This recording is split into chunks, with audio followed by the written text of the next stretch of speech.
ಕಂದ, ನನ್ನ ಉಪದೇಶವನ್ನು ಮರೆಯಬೇಡ. ನನ್ನ ಆಜ್ಞೆಗಳನ್ನು ಮನಪೂರ್ವಕವಾಗಿ ನಡೆಸು. ಅವು ನಿನ್ನ ದಿನಗಳನ್ನು ಹೆಚ್ಚಿಸಿ ನಿನ್ನ ಆಯುಷ್ಯವನ್ನು ವೃದ್ಧಿಗೊಳಿಸಿ ನಿನಗೆ ಸುಕ್ಷೇಮವನ್ನುಂಟು ಮಾಡುವವು. ಪ್ರೀತಿ ಸತ್ಯತೆಗಳು ನಿನ್ನನ್ನು ಬಿಡದಿರಲಿ, ಅವುಗಳನ್ನು ನಿನ್ನ ಕೊರಳಿಗೆ ಕಟ್ಟು.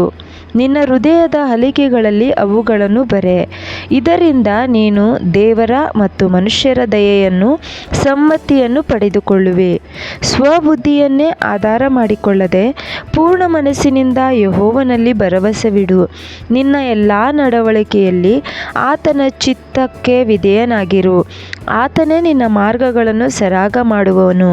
ನೀನೇ ಬುದ್ಧಿವಂತನು ಎಂದೆಣಿಸದೆ ಯೆಹೋವನಿಗೆ ಭಯಪಟ್ಟು ಕೆಟ್ಟದ್ದನ್ನು ತೊರೆದುಬಿಡು. ಇದರಿಂದ ನಿನ್ನ ದೇಹಕ್ಕೆ ಆರೋಗ್ಯವೂ ಎಲುಬುಗಳಿಗೆ ಸಾರವೂ ಉಂಟಾಗುವವು. ನಿನ್ನ ಆದಾಯದಿಂದಲೂ ಬೆಳೆಯ ಪ್ರಥಮ ಫಲದಿಂದಲೂ ಯೆಹೋವನನ್ನು ಸನ್ಮಾನಿಸು. ಹೀಗೆ ಮಾಡಿದರೆ ನಿನ್ನ ಕಣಜಗಳು ಸಮೃದ್ಧಿಯಿಂದ ತುಂಬುವವು, ತೊಟ್ಟಿಗಳಲ್ಲಿ ದ್ರಾಕ್ಷಾರಸವು ತುಂಬಿ ತುಳುಕುವುದು. ಮಗನೇ, ಯೆಹೋವನ ಶಿಕ್ಷೆಯನ್ನು ತಾತ್ಸಾರ ಮಾಡಬೇಡ. ಆತನು ನಿನ್ನನ್ನು ಗದರಿಸುವಾಗ ಬೇಸರಗೊಳ್ಳಬೇಡ. ತಂದೆಯು ತನ್ನ ಮುದ್ದು ಮಗನನ್ನು ಗದರಿಸುವಂತೆ ಯೆಹೋವನು ತಾನು ಪ್ರೀತಿಸುವವನನ್ನೇ ಗದರಿಸುತ್ತಾನೆ. ಜ್ಞಾನವನ್ನು ಪಡೆಯುವವನು ಧನ್ಯನು, ವಿವೇಕವನ್ನು ಸಂಪಾದಿಸುವವನು ಭಾಗ್ಯವಂತನು. ಅದರ ಲಾಭವು ಬೆಳ್ಳಿಯ ಲಾಭಕ್ಕಿಂತಲೂ ಅದರಿಂದಾಗುವ ಆದಾಯವು ಬಂಗಾರಕ್ಕಿಂತಲೂ ಅಮೂಲ್ಯವೇ ಸರಿ. ಅದರ ಬೆಲೆಯು ಹವಳಕ್ಕಿಂತಲೂ ಹೆಚ್ಚು. ನಿನ್ನ ಇಷ್ಟ ವಸ್ತುಗಳೆಲ್ಲವೂ ಅದಕ್ಕೆ ಸಮವಲ್ಲ. ಜ್ಞಾನವೆಂಬಾಕೆಯು ಬಲಗೈಯಲ್ಲಿ ದೀರ್ಘಾಯುಷ್ಯವೂ ಎಡಗೈಯಲ್ಲಿ ಧನವೂ ಘನತೆಯೂ ಉಂಟು. ಆಕೆಯ ದಾರಿಗಳು ಸುಖಕರವಾಗಿವೆ, ಆಕೆಯ ಮಾರ್ಗಗಳೆಲ್ಲ ಸಮಾಧಾನವೇ.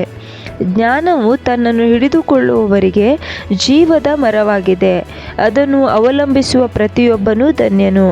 ಯೆಹೋವನು ಜ್ಞಾನದ ಮೂಲಕ ಭೂಮಿಯನ್ನು ಸ್ಥಾಪಿಸಿ ವಿವೇಕದ ಮುಖಾಂತರ ಆಕಾಶಮಂಡಲವನ್ನು ಸ್ಥಿರಪಡಿಸಿದನು.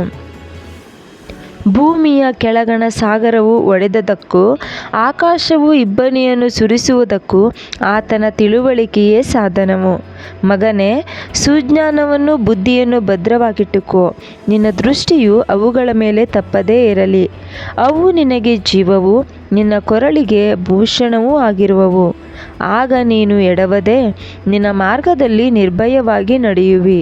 ನೀನು ಮಲಗುವಾಗ ಹೆದರಿಕೆ ಇರುವುದಿಲ್ಲ, ಮಲಗಿದ ಮೇಲೆ ಸುಖವಾಗಿ ನಿದ್ರೆ ಮಾಡುವಿ. ಪಕ್ಕನೆ ಬರುವ ಅಪಾಯಕ್ಕಾಗಲಿ ದುಷ್ಟರಿಗೆ ಸಂಭವಿಸುವ ನಾಶನಕ್ಕಾಗಲಿ ನೀನು ಅಂಜುವುದೇ ಇಲ್ಲ. ಯೆಹೋವನು ನಿನ್ನ ಭರವಸೆಗೆ ಆಧಾರನಾಗಿದ್ದು ನಿನ್ನ ಕಾಲು ಪಾಶಕ್ಕೆ ಸಿಕ್ಕದಂತೆ ನಿನ್ನನ್ನು ಕಾಪಾಡುವನು. ಉಪಕಾರ ಮಾಡುವುದಕ್ಕೆ ನಿನ್ನ ಕೈಲಾದಾಗ ಹೊಂದತಕ್ಕವರಿಗೆ ಅದನ್ನು ತಪ್ಪಿಸಬೇಡ. ಕೊಡತಕ್ಕದ್ದು ನಿನ್ನಲ್ಲಿದ್ದರೆ ನೆರೆಯವನಿಗೆ ಹೋಗಿ ಬಾ, ನಾಳೆ ಕೊಡುತ್ತೇನೆ ಎಂದು ಹೇಳಬೇಡ. ನೆರೆಯವನಿಗೆ ಕೇಡನ್ನು ಕಲ್ಪಿಸಬಾರದು. ಅವನು ನಿನ್ನ ಪಕ್ಕದಲ್ಲಿ ನಂಬಿಕೆಯಿಂದ ವಾಸ ಮಾಡುತ್ತಾನಲ್ಲವೇ. ನಿನಗೆ ಅಪಕಾರ ಮಾಡದವನ ಸಂಗಡ ಸುಮ್ಮನೆ ಜಗಳವಾಡಬೇಡ. ಬಲಾತ್ಕಾರಿಯನ್ನು ನೋಡಿ ಹೊಟ್ಟೆ ಕಿಚ್ಚು ಪಡದಿರು. ಅವನ ನಡತೆಯನ್ನು ಎಷ್ಟು ಮಾತ್ರಕ್ಕೂ ಅನುಸರಿಸಬೇಡ. ವಕ್ರಬುದ್ಧಿಯವನು ಯೆಹೋವನಿಗೆ ಅಸಹ್ಯನು, ಯಥಾರ್ಥರಿಗೆ ಆತನ ಸ್ನೇಹವು ದೊರೆಯುವುದು.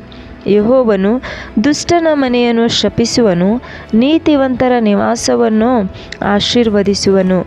ಯಾರು ಧರ್ಮವನ್ನು ತಿರಸ್ಕರಿಸುವರೋ ಅವರನ್ನು ಆತನು ತಿರಸ್ಕರಿಸುವನು, ದೀನರಿಗಾದರೂ ಕೃಪೆಯನ್ನು ಅನುಗ್ರಹಿಸುವನು.